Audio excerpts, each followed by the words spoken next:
fine because we are here to show you guys how you can condition a dog to tolerate wearing a harness if they don't enjoy wearing one.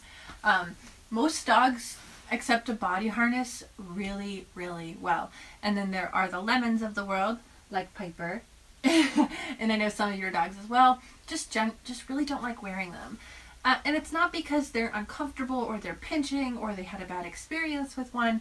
Usually it's just because they have a sensory aversion to it. I think of it similar to like Jake can wear the weirdest socks and be totally fine. She's being adorable right now.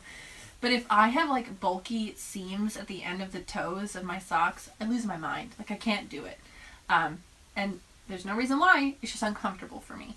So it's really normal for a dog to be uncomfortable in a body harness, and it just means you might have to do a little bit of extra work to find the harness that they do like, and to do the conditioning so that they can enjoy wearing one.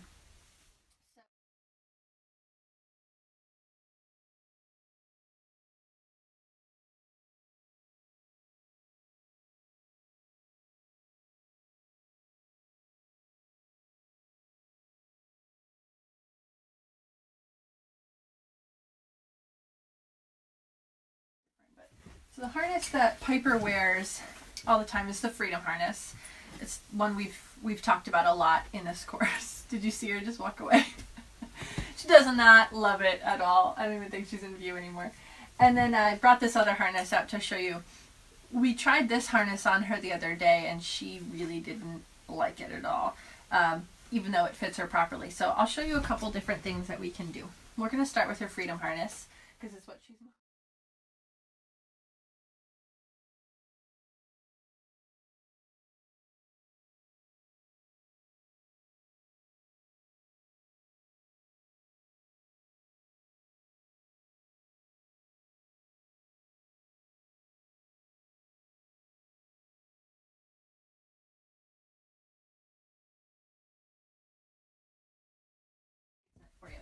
So when we are conditioning a dog with something that's uncomfortable for them, you want to make sure that you have lots of good treats for them, okay? So we're using like some puffy liver, and it's gotta be their idea, okay? So if I just put this on her, she's a good girl about it. She's gonna do okay. Other dogs are gonna walk away, and it needs to be their choice. So in the beginning, what I would recommend is, if your harness is like this, if you can hold it up, or if it's like this H-style harness, so there's a loop where their head goes, you can lure them through. Yes, good girl. So see how tentative she is about that? Let's just see if we can see that. And while her head's through, you can continue offering treats as long as she chooses to stay there. And if she decides to back out, that's fine. Don't follow the dog. It's really their choice in the matter. So again, you can lure them through. Yes, so she's choosing to put her head through the loop of that harness. Good. So harness on means the cookies are flowing. Harness off, no more cookies. Like bar open, bar closed. The only time you're getting a high rate of reinforcement is when you're working with the harness. You can even see her tail is like flat. She really doesn't like this, but she's doing it well to get the reinforcement. Nice job. Really good. Good girl. Okay. Good. And you know, you might just want to start with that aspect of it, just luring them through the opening there. And for that might be too hard for your dog. And if that's the case, then you might have to just lay it on the ground and put some treats in it. So they have to approach it, get the treat, and retreat. Nice. Good girl. Nice job.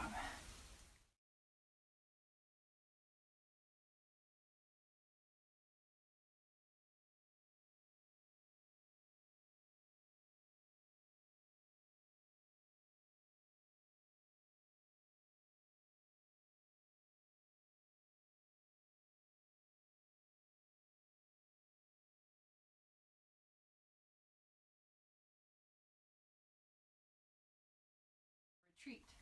So if you put the harness, if they lower their head, into the body. Now see, I'm still supporting the back strap. This is where it would get uncomfortable. As you lay this down, keep your hand on it and continue the reinforcement. See her ears flatten there a little bit once it went down on her back? Good girl. Okay, good.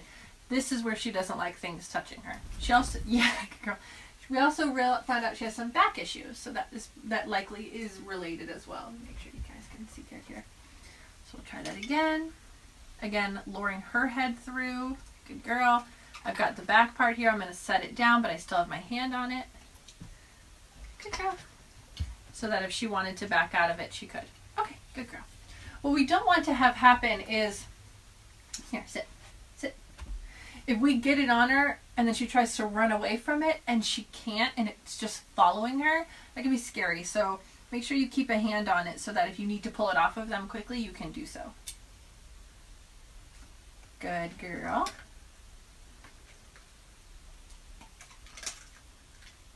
Nice job. Okay.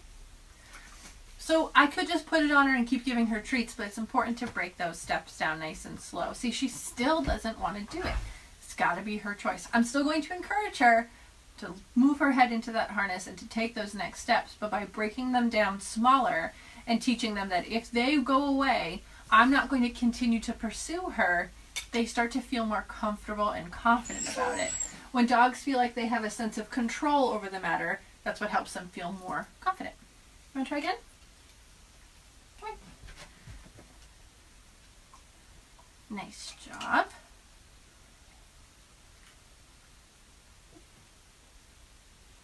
Good girl. Nice. Good. Okay.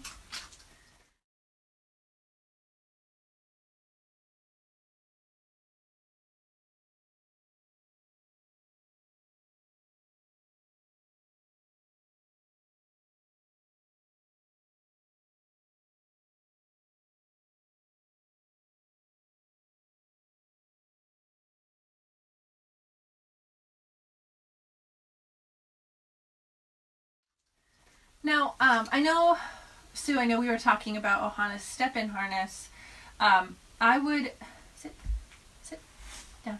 I would just buckle it and lower it over her head, because that one is even more challenging because I have to step into it, stand still while you buckle it behind them. It's more challenging to get on a dog that's trying to run away.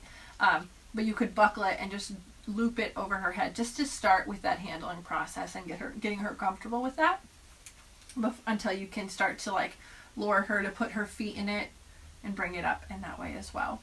Something else that you can try to do is if you want to smear peanut butter or yogurt on the front of your fridge as you're dressing them and getting the harness on them as well. So if they continue to lick, you keep dressing them. If they stop licking, you take the harness off. It's the same idea as like we're giving treats. If she backs out of the harness, that's okay. The harness comes off and we'll try again. So really remember, if they're showing any signs that they're uncomfortable, that's fine. Take a quick break, then try again.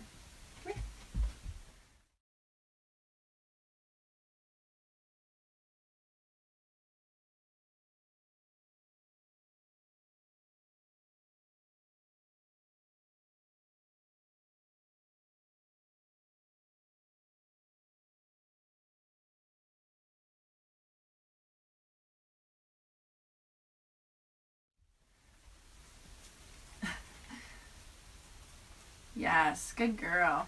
So this time I'm going to start to like kind of rock it back and forth on her back so she can really start to feel that. Good girl. Okay. Nice job. And for most dogs, this would be a good place to stop. Piper's done a lot of work with the harness, so I'm going to keep showing you guys what some of the next steps would be. So I'm going to drape it on her back, but I'm still going to keep my hand on the harness. Bring it down to the front. So I'll buckle one.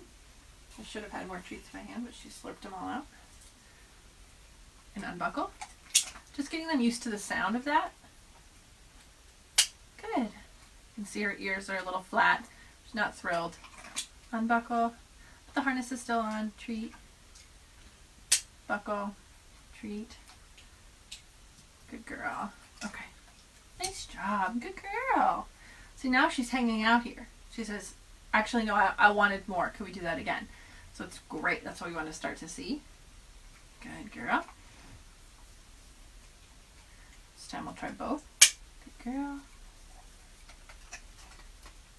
Really make sure that you're not pinching them or anything like that. I would just maybe run your hand around it a little bit like this, just so that they're comfortable with you touching it.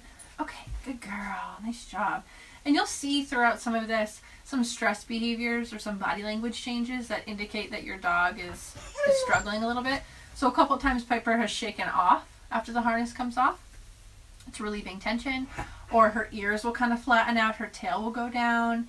These are the kinds of things that you want to start to look for. I can post a link to a video of stress signals in the group as well. So if any of you guys are struggling with that with your dog, it's something that you can look out for. What you should see over time is that those stress signals become less and less and less. If your dog goes and hides, you know, maybe the change you're looking for is that they just kind of shy away when the harness comes out. They don't run away. That's progress. That's all we're looking for. Over time, you might see that they come to the harness, but then they're just a little dejected, good girl, when the harness comes on. But over time, again, you should see some improvement. So Piper just got up and walked toward me, asking to do it again. That's great. I'm actually surprised she doesn't think she's going for a WALK right now. Good girl. And it could be helpful to have a helper if you can't dress your dog and feed them at the same time. It takes a little bit of practice. Girl. Okay. Nice job. Very good. Good work. Okay. Yeah, so see, she's diving into the harness a little bit more readily. Good girl. Good girl. And then over time, as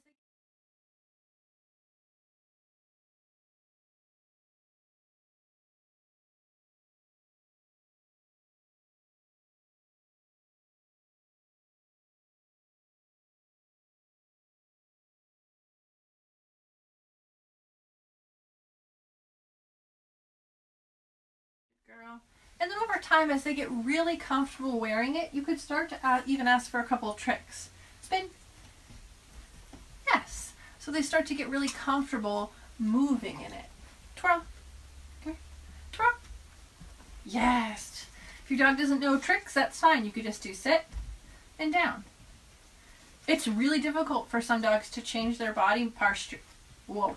Change their body posture while they're wearing a harness. They feel like really restricted. Sit. Down. Good. Can you roll over in it? That's a big ask.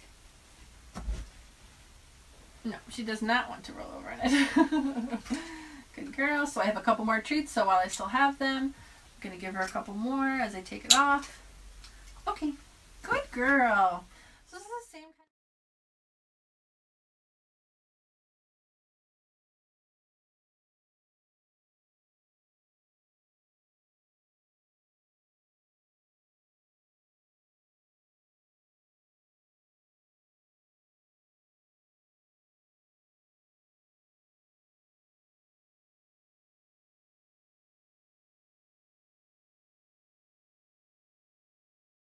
girl.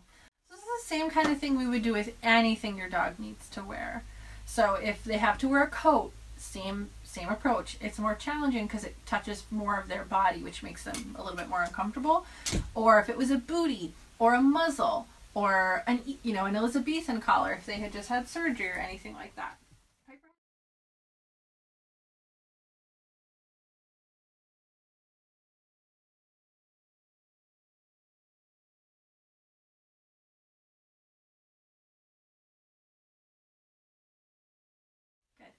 So just remember, there's always, whatever harness you might have, whether it's a freedom harness or a rough wear harness or a front clip harness, whatever, there's always ways you can help it be the dog's choice to have it on. You might have to break it down into a few more steps, or like for a step-in harness, you might have to put it on in a different way than you normally do. Sit, so that you can make those few steps, whether it's teaching her to put her paw through it. Can I have your paw?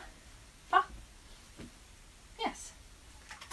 Something like that, or putting it over her head, or luring them to put their feet into it, whatever it might be. So, all right, you guys, I hope this was helpful. Again, if you catch this on the replay, please feel free to ask any questions that you might have in the comments below.